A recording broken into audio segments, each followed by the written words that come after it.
Buy the fucking dip. That is the theme of today's video. And we have 5 stocks that we think are going to be worth buying the dip on. What do you mean by we, Brad? Well, I got Fat Man Zoom who's going to help me out with today's video and go over some fundamental analysis on why we think these 5 stocks are going to be worth buying the dip on. And he's actually got a bonus one at the end of the video. So make sure you're sticking around.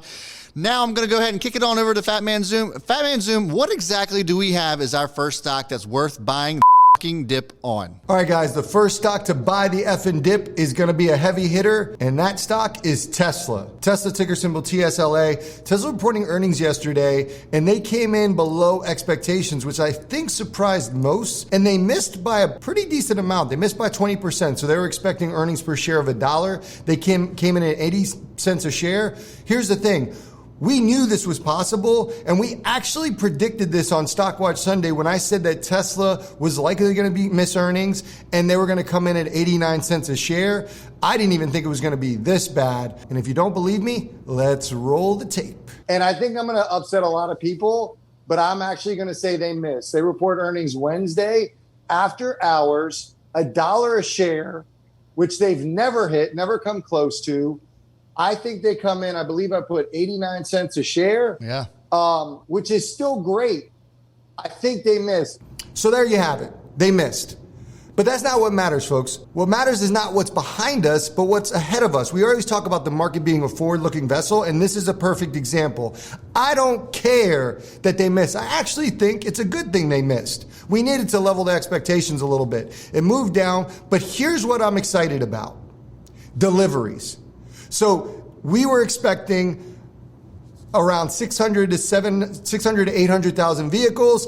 They didn't give us an exact number. What they did give us for deliveries for 2021 was a rough estimate, and I think it's going to be around $750,000. They essentially said, hey, it's going to be around 50% year over year. Last year in 2020, they delivered just under 500,000 vehicles. 750,000 is a solid number. If you go back to our bold predictions video for 2021, we actually said that Tesla was going to deliver 1 million vehicles in 2021. It's wild. But I think it's possible. I think there's an outside chance. If they beat that 750K threshold, this thing could continue to move. But wait, there's more, ladies and gentlemen. If that's not enough, we bring you 3 more reasons why we love Tesla for 2021, and you need to buy the effing dip now. Behind door number 1, we have semis. Behind door number 2, we have Cybertruck. And behind door number 3, and quite possibly the most important long-term catalyst, is the Model 2. If you don't know what the Model 2 is, that is Tesla's foray into the economy car. They're looking to deliver a car that costs under $25,000 in the next 3 years. So just as all these other catalysts are sunsetting, right behind it in the next 3 years, we have the Model 2. And the hype's going to build as we get closer to 2024. So we're super excited about Tesla. The dip is just an opportunity for us. Brad, where should we get in on this dip? All right. So as Fat Man Zoom pointed out to you, he said that Tesla missed earnings just this past week, and it did end up coming down. And he actually was correct on this one on the miss. I actually had said that they were going to make, but it is what it is. We still feel hella bullish on Tesla. And where is a good opportunity to get in on it? Well, I think that $800 flat just the other day gave us a really good opportunity to get on this dip. It could potentially retest this area. If you can see here, and I'm going to go ahead and draw right on our Webull platform here. If you guys don't know about this, check out the link in the description if you want a new platform. Here, there's a lot of trouble going on with Robinhood lately. So maybe give Webull a try and help out the channel while you're at it. So looking at this one, you can draw this horizontal line representing a support here. And then the next area of resistance is going to be around 830. If we can get it back up, and we just did just today, we can sustain that move up over 830 and perhaps make another move up over 866. I think that Tesla here could definitely make some really strong moves. Either way, a buy down at this level under $850 seems like a steal, and we think that Tesla could see $1,000 per share before the end of the quarter. We'll see if it happens. But until then, I'm going to kick it back to Fat Man Zoom for the next stock. All right, so stock number 2 is a stock we all know and love, and that is Square. Square, along with Cash App, has been a fan favorite since the middle of last year. So back at the end of June of 2020, we talked about Square breaking $100, and at the time it was all-time highs. And at the time we said, listen, this thing could run, and it's only a matter of time before it hits $200. Either we're psychics or we're just hella good at what we do. I don't know, probably a little bit of both. But here's the thing that matters. We're sitting over $200. This thing has so many catalysts, it's insane. So this is a fintech company. We love everything it's doing. The primary reason why we really like Square is its Bitcoin exposure. It's been ahead of most institutions as far as adopting Bitcoin and leveraging Bitcoin. Jack Dorsey, the CEO of Square, has been a huge fan of Bitcoin and has not been shy about discussing why he likes it so much. So that's not the only thing they have going for them, but with everything going on surrounding GameStop, AMC, the movement against the institutions, Bitcoin is coming into play. They've already been moving, but we've talked about that this only, the conspiracy theories only push people more towards investments such as Bitcoin. And for us, we don't want to get into Bitcoin per se, but hedging in a good, solid company such as Square provides awesome opportunities. And we may have missed the dip per se for this week, but there's more opportunities for this. Brad, what's the technicals look like? All right, thanks, Fat Man Zoom. So looking at the chart here, I think that it's a very clear support here right at $200 a share. And now that it's moved up to $219, I think that 215, that previous support at $215 is going to remain the support moving forward. I think that if you can somehow get more shares under $220 a share, you will be in great shape, especially given the climate that we're in. And we think that cryptocurrency could continue to move. We know that Square influences this stock pretty heavily. So if this continues to move up over $226 a share, I think a break over that could signal another momentum shift to the upside. If it continues that way and breaks over this $231 resistance, that could end up continuing as well and making its way towards those all-time highs of $246.49. All right, we're going to go ahead and get on to the next one. All right, our next stock is a newcomer to the list, AFARM, AFRM.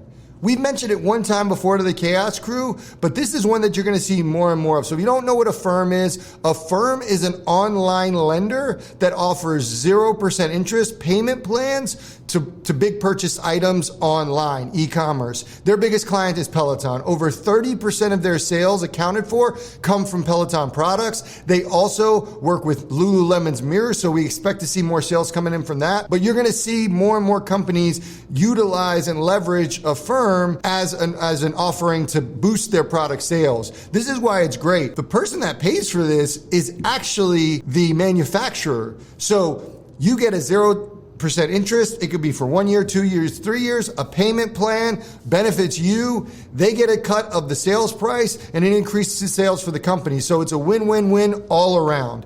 Love this company. It's had some volatilities. We talked about it in the Chaos Crew last week. It had made a move up to 120.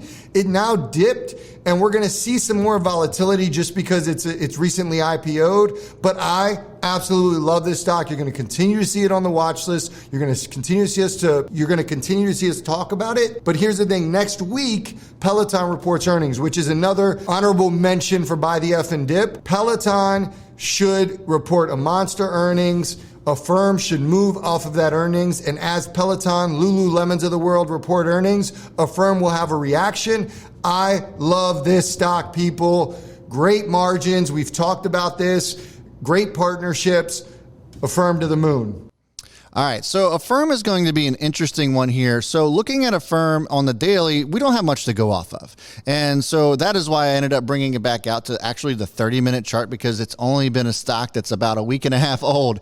Either way, it's a great company and we love it. So looking at this, I think $100 a share just kind of becomes that mental support or that mental resistance wherever it lies. And so as of right now, as of this recording, it's sitting at $101. Now, I think that $100 mark is going to be be crucial for it. We saw it spike down below $100 just today. So I think that anything that you can grab below 100 seems absolutely worth it for this stock in particular, especially given some of the clients that they have. This thing's going to do really, really well in the future. Just look for some dips down below $100 a share. We think that that is actually on the cheap side for AFARM. And once it gets well up over $100 a share, you will be in good shape here. All right, number 4, Social Capital, ticker symbol IPOF. All I got to say for you is 4 words. In Chamath, we trust. I could stop there and we could be totally fine, and this is a buy.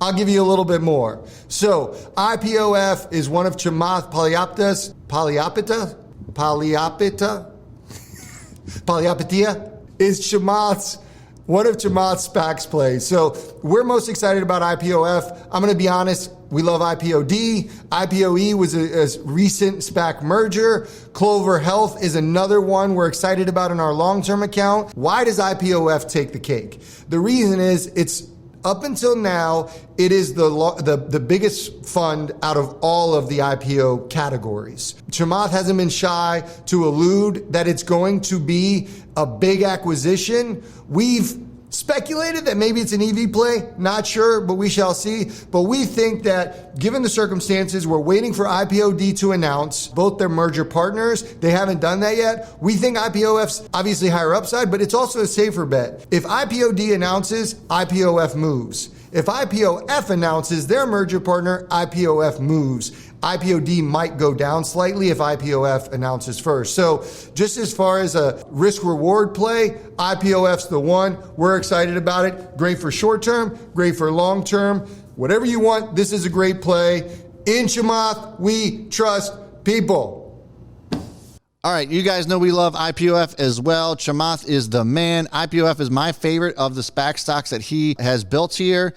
Looking at IPOF, I think this is absolutely a no-brainer of a buy, anything in the low $13 range. This has already come back and retest around $13 flat with a minor spike here on this candle wick down below to 283, 282.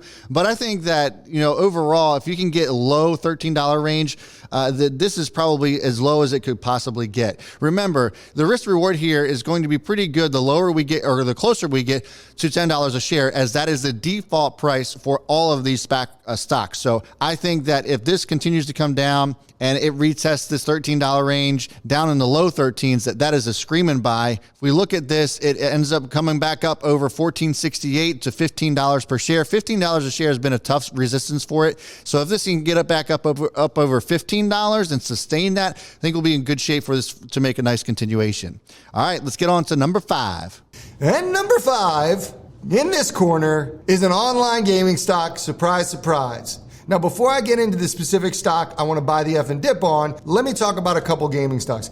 Any gaming stock right now, to me, is a buy. Our favorite is Penn, hands down, no questions asked, full stop. But here's the thing. I want to give you a dip buy opportunity, and that opportunity, I think, is Gnog, G-N-O-G. So that's a previous reverse merger. It was Lancadia Holdings before. It had a nice little run, and it's pulled back pretty considerably.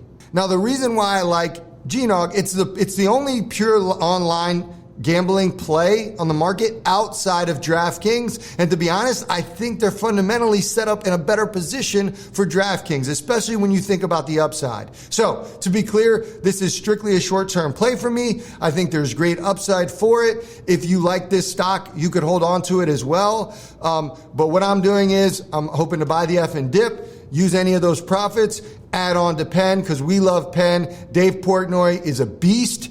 And we would never bet against Dave Portnoy or Barstool Bets. Okay, so GNOG was actually one that I was quite surprised that Fat Man Zoom ended up putting this one on. But he makes a compelling argument with some of the fundamentals. But looking at the chart here, it actually makes a lot of sense, too, when it comes to buying the F and dip on this thing. You look at how low this has come down, and it's actually retesting the support and holding on to it very well at around 1845. If this can continue to hold 1845, I would consider this a buy, either to accumulate in this area or maybe even get a starter position and see where it goes. If this gets back up over around around 1970. I think that's probably going to be a signal, a really nice indicator that we're making a move on this thing and changing direction to the upside. And if it, again, makes more breaks up over 2150, I think that we are in the clear here and we can start to see GNOG continue to make that steady move up. All right, so Fat Man Zoom says that there is a bonus stock here. So as promised, we'll go ahead and get that to you. Fat Man Zoom, what do you got? And now for the bonus stock. And I think this stock easily has 100% upside. You guys have not heard of this stock yet. We have not mentioned it on the channel yet, but I think this is for those of you who want a high upside play. I think this has over 100% upside easy. For those of you who want an EV play, this is your stock. For those of you who want a SPAC play, this is your stock. This has a little bit of everything. I sprinkled in a little bit of everything for you all, and that stock is Forum Merger 3, ticker symbol FIII. They recently announced their merger with Electric Last Mile. And if you don't know what that company is, they plan to produce EV vans for last mile delivery, which, given the environment, given the 2020 and workhorse being on the forefront, e-commerce, talking about last mile deliveries, this is going to be something that addresses the big need in the market. It's incredibly speculative because they haven't yet shown proof of concept, shown revenue. But here's the thing. All this needs is hype. It's perfectly positioned to play off of the EV hype. And for those of you who want to look for the next EV opportunity beyond Tesla, Tesla's still a buy. You should still buy Tesla. Forum Merger is the one. I'm excited for this. When they consummate this reverse merger, I think this thing is going to get a move on. I think it's a great opportunity. Brad, let's break it down. Yeah, man, this is really weird. You're making it tough on me to try to figure out where I would look to potentially buy this thing at. But given the fact, like we talked about with IPOF and that default price at around $10 per share, the risk reward here is actually pretty good here at $12.50. So where this is sitting at on the daily chart at $12.50 per share, I like the support. If it can hold here and kind of consolidate, then this could perhaps be an area where I would consider accumulating on this stock. Looking for this to break back out up over 1340. We don't have a whole lot of information to go off of here because it's only recently started been trading. But I would say that if the closer that you can get this to $10 per share, the better off you are. And if this starts to make breaks up over $13.50 to $14 per share, I think we could determine that that's going to be a clear indication of a momentum shift. We could see this continue to move upwards, but I love it here around the $12.50 range. Look out for this one because we've had some interesting volume on it. I do like it a lot.